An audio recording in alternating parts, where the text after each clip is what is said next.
wabarakatuh. Salam sejahtera bagi kita semua. Dimanapun kita berada, semoga kita semua dalam keadaan sehat walafiat. Saya ucapkan terima kasih kepada dosen kita yang terhormat, Ibu Dr. Santi Oktarina MPD, selaku dosen pembimbing bahasa Indonesia yang telah memberikan kesempatan kepada kami untuk mempresentasikan materi tentang ciri-ciri teks akademik. Sebelum mulai presentasi kali ini, izinkan saya memperkenalkan diri serta rekan-rekan saya sekalian.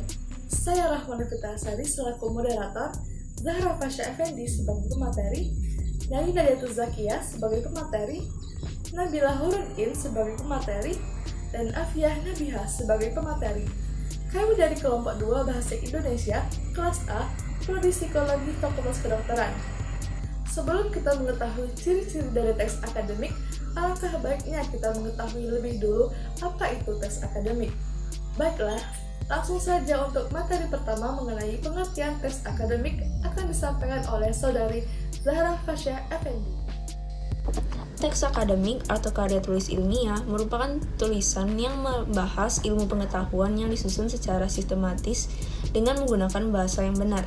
Teks akademik dapat berwujud dalam berbagai jenis, misalnya buku, ulasan buku, proposal penelitian, laporan penelitian, laporan praktikum, dan artikel.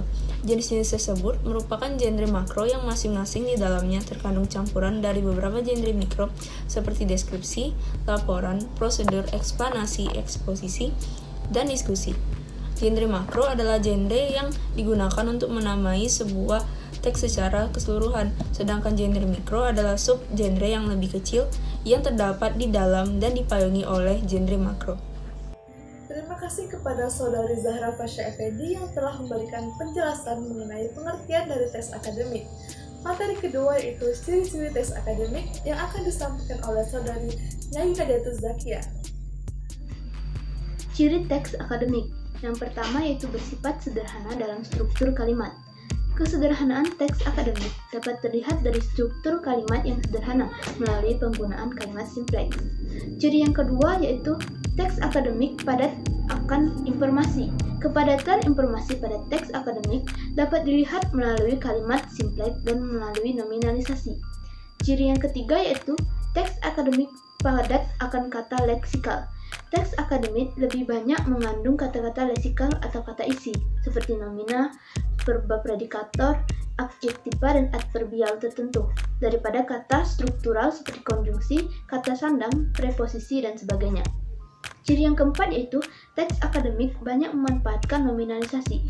Dalam realisasi leksis, pada teks-teks akademik yang dicontohkan, nominalisasi digunakan untuk memadatkan informasi.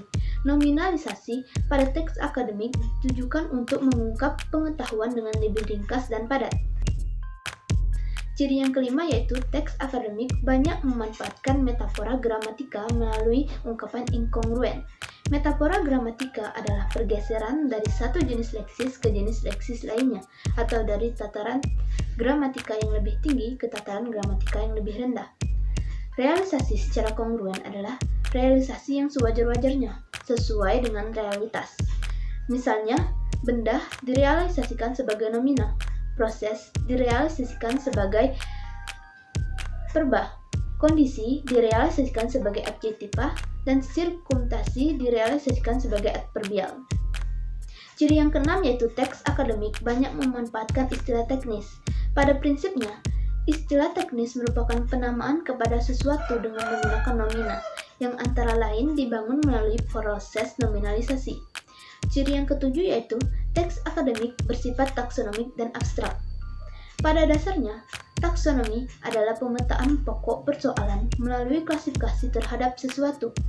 Teks akademik dikatakan abstrak karena pokok persoalan yang dibicarakan di dalamnya seringkali merupakan hasil dari pemformulasian pengalaman nyata menjadi teori. Ciri yang kedelapan yaitu teks akademik banyak memanfaatkan sistem pengacuan estapora.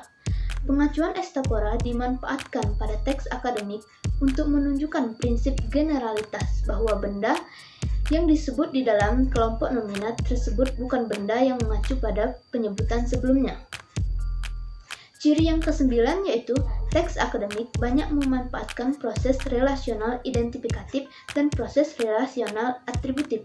Proses relasional identifikatif ialah alat yang baik untuk membuat definisi atau identifikasi terhadap sesuatu, sedangkan proses relasional atributif ialah alat yang baik untuk membuat deskripsi dengan menampilkan sifat, ciri, atau keadaan benda yang dideskripsikan tersebut. Ciri yang ke-10 ialah teks akademik bersifat monologis dengan banyak mendayagunakan kalimat indikatif deklaratif. Sifat monologis pada teks akademik berarti bahwa teks tersebut memberikan informasi kepada pembaca dalam satu arah. Ciri yang ke-11 yaitu teks akademik memanfaatkan bentuk pasif. Untuk menekankan pokok persoalan, bukan pelaku dan akibatnya, teks akademik menjadi objektif, bukan subjektif. Penggunaan bentuk pasif pada teks akademik dimaksudkan untuk menghilangkan pelaku manusia, sehingga unsur kalimat yang berperan sebagai subjek dijadikan persoalan yang dibicarakan di dalam teks tersebut. Ciri yang ke-12 yaitu teks akademik seharusnya tidak mengandung kalimat minor. Kalimat minor adalah kalimat yang tidak lengkap. Kalimat minor berkekurangan salah satu dari unsur pengisi subjek atau predikator. Akibatnya, kalimat tersebut dapat dianalisis dari sudut pandang leksikogramatika, serta tidak dapat pula dianalisis menurut jenis dan fungsinya. Ciri yang ke-13 yaitu teks akademik tidak mengandung kalimat tak gramatika. Kalimat tak gramatika adalah kalimat yang secara gramatikal mengandung kekurangan atau kelebihan unsur-unsur tertentu. Misalnya, kata-kata leksikal seperti nomina yang berfungsi sebagai subjek dan verba yang berfungsi sebagai pinit atau predikator, atau kata-kata struktural seperti konjungsi dan preposisi. Ciri yang terakhir yaitu teks akademik tergolong ke dalam genre faktual, bukan genre fiksional. Teks-teks tersebut dikatakan faktual karena teks-teks tersebut ditulis berdasarkan kenyataan empiris, bukan pada rekaan atau khayalan. Terima kasih kepada saudari Nyai Nadiatul Zakiyah yang telah menyampaikan materi. Selanjutnya materi tentang jenis-jenis teks akademik yang akan disampaikan oleh saudari Afiyah Nabihah. Saya akan menjelaskan jenis-jenis teks akademik. Yang pertama, buku. Sebuah objek fisik, sebuah kumpulan yang bertindak sebagai sistem pencarian informasi. Yang kedua, ulasan buku. Tulisan yang berisi tentang kritik terhadap buku yang dimaksud. Yang ketiga, proposal. Tulisan yang berisi rancangan penelitian atau rancangan kegiatan. Yang keempat, laporan. Bentuk penyajian fakta tentang suatu keadaan atau suatu kegiatan. Yang pada dasarnya, fakta yang disajikan itu berkenaan dengan tanggung jawab yang ditugaskan kepada si pelapor. Yang kelima, artikel ilmiah. Bentuk tulisan yang disusun berdasarkan hasil penelitian.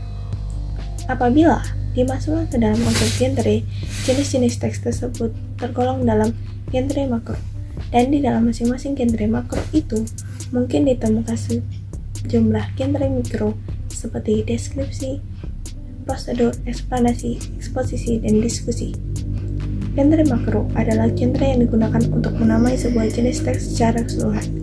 Genre mikro adalah subgenre yang lebih kecil yang terdapat di dalamnya dan dipayungi oleh genre makro. Terima kasih kepada saudari Afiyah Nabihah yang telah menyampaikan materi. Selanjutnya, perbedaan teks akademik dan non-akademik yang akan disampaikan oleh saudari Nabila Hurunin. Baiklah, saya akan menjelaskan mengenai perbedaan teks akademik dan teks non-akademik. Poin pertama, teks akademik memiliki struktur kalimat yang sederhana. Struktur kalimat yang sederhana terlihat dari penggunaan kalimat simpleks. Perbedaan antara kalimat simpleks dan kalimat kompleks tidak diukur dari panjang pendek kalimat tersebut, tetapi dari jumlah aksi atau peristiwa yang dikandung. Kalimat simpleks adalah kalimat yang hanya mengandung satu aksi atau peristiwa, sedangkan kalimat kompleks yang sering dipakai pada teks non-akademik adalah kalimat yang mengandung lebih dari satu aksi atau peristiwa. Poin kedua, teks akademik padat akan informasi. Padat informasi berarti pada teks akademik memaparkan informasi-informasi penting yang disajikan dengan ringkas. Sedangkan pada teks non-akademik tidak padat informasi, karena cenderung menyajikan informasi yang bertele-tele dalam penjelasannya. Poin ketiga, teks akademik banyak menggunakan kata-kata leksikal. Kata leksikal merujuk pada arti dari sebuah kata yang telah ditetapkan secara permanen, sehingga tidak akan berubah meski konteks penulisannya berubah. Misalnya, Penggunaan kata perempuan. Kata ini merujuk pada salah satu jenis kelamin. Pada teks non-akademik banyak menggunakan kata struktural. Kata struktural memiliki makna kata yang belum tetap. Dan untuk mengetahuinya, harus ditempatkan dalam sebuah rangkaian kata, klausa, ataupun kalimat. Contohnya, pada kata batu. Batu dapat merujuk pada sebuah benda yang terbuat dari proses geologi, tetapi juga dapat merujuk pada kondisi keras kepala. Poin keempat, teks akademik banyak menggunakan nominalisasi. Nominalisasi adalah kosakata yang diperoleh dari perubahan adjektiva dan verba menjadi bentuk nomina. Hal ini dimaksudkan agar informasi yang disajikan lebih padat. Contohnya, pada kata kegagalan. Kata kegagalan berasal dari kata gagal, kemudian ditambahkan akhiran an dan awalan ke. Sedangkan pada teks non-akademik, nominalisasi cenderung sedikit digunakan. Kemudian, pada poin nomor 5, teks akademik banyak menggunakan kata teknis. Pada teks akademik dapat ditemukan banyak kata teknis dikarenakan teks ini membahas topik yang berkaitan dengan suatu bidang ilmu tertentu. Misalnya, pada teks akademik membahas mengenai bidang kedokteran, maka akan ditemukan kata-kata stetoskop. Sedangkan pada teks non-akademik jarang ditemukan kata-kata teknis ini. Kemudian, untuk poin nomor 6, teks akademik menggunakan genre faktual. Pada teks akademik menggunakan genre faktual karena ia berkaitan dengan pembahasan suatu ilmu tertentu dan terkait juga dengan pembahasan mengenai suatu penelitian, di mana hal tersebut bersifat faktual. Pada teks non-akademik dapat menggunakan genre faktual ataupun fiksional. Kemudian, poin ke-7, teks akademik banyak memanfaatkan sistem pengacuan espora. Acuan espora ini menunjukkan prinsip generalitas, bahwa benda yang disebut di dalam kelompok nomina tersebut bukan benda yang mengacu pada penyebutan sebelumnya. Contohnya, pada kalimat penggunaan media untuk membangkitkan inspirasi, kata inspirasi mengacu kepada kata dalam menulis cerpen. Sedangkan pada teks non-akademik cenderung sedikit menggunakan pengacuan espora ini. Kemudian, pada poin nomor 8, teks akademik tidak mengandung kalimat minor, sedangkan teks non-akademik mengandung kalimat minor. Kalimat minor ini adalah kalimat yang mengandung unsur pusat dan umumnya digunakan sebagai jawaban atas suatu pernyataan, perintah, dan seruan. Contohnya pada kalimat larangan, dilarang merokok. Terima kasih kepada Saudari Nabila Hurunin yang telah menyampaikan materi. Yang terakhir ada contoh teks akademik yang akan disampaikan oleh Saudari Zahra Fasya Effendi. Berikut adalah salah satu contoh dari teks akademik. Teks ini adalah teks akademik karena masuk pada kriteria yang telah disampaikan.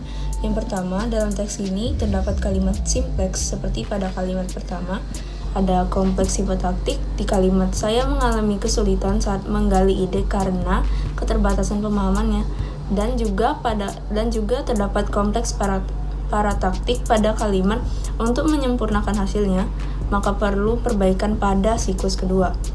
Yang kedua, adanya nominalisasi untuk memadatkan informasi, seperti kata perencanaan, pelaksanaan, pembahasan, peningkatan, dan lain-lain. Yang ketiga, adanya taksonomi dan abstrak. Pada kalimat pertama, kalimat bersifat abstrak karena pokok persoalan yang dibicarakan merupakan performulasi nyata menjadi teori. Pada kalimat kedua bersifat taksonomi karena pokok persoalannya diklasifikasikan. Yang keempat, teks ini mengandung lebih banyak kata leksikal daripada struktural. Seperti contoh pada kalimat pertama, kata pada, ini, dan tentang adalah struktural dan sisa dari kalimat tersebut adalah leksikal. Yang terakhir, adanya istilah teknis seperti metode conference writing, siklus, verifikasi, dan klasikal. Terima kasih kepada Saudari Zahra Fasya Effendi. Baiklah, sekilas itu saja presentasi materi yang dapat kami sampaikan. Dengan harapan apa yang disampaikan dapat bermanfaat bagi kita semua. Apabila terdapat salah kata dan kekurangan, saya selaku moderator meminta maaf sebesar-besarnya. Saya ucapkan terima kasih atas kesempatan dan perhatiannya. Akhir kata, wassalamualaikum warahmatullahi wabarakatuh.